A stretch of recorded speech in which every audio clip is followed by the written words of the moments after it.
We have a static slide of the team. It's just text and images.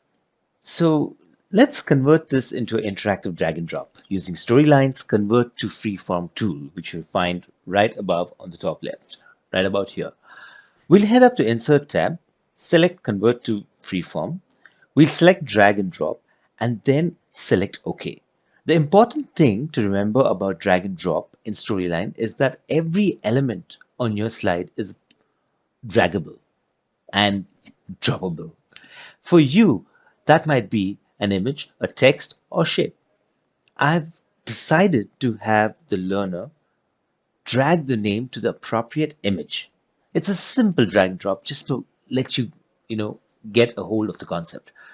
So the next thing we need to do is set our drag items, which is going to be the text, in our drop targets. So that's going to be the appropriate image. So we'll select the drag item field and we'll select Sam's text and they're going to drag it to the appropriate image, which is Sam's picture.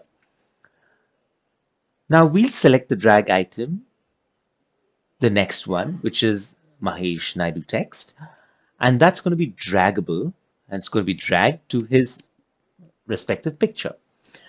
Okay, so we've got the drag items in the drop targets. So now when we click on design under format, there are a few options that you need to know. You have an option to return an item to a start point if dropped outside any target or a correct target. So if they dropped outside a drop target, it would snap back to its original position. I'm going to check this, but it's something for you to at least think about for your projects accordingly. The next item is important for me, snap dropped items to target. Okay, we've got our options selected. We have our drag items set to drop targets. Let's select save and close. Now don't forget to format so that it looks neat and tidy. Alright, let's preview this.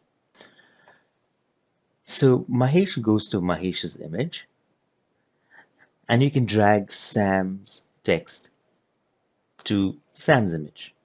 Now if there is a swap over here, if we drag Sam's name to Mahesh's image and Mahesh's name to Sam's image,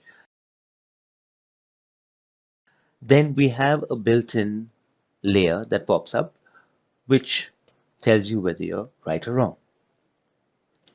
So this is how we create the Convert to Freeform tool to turn a particular static slide into something more interactive.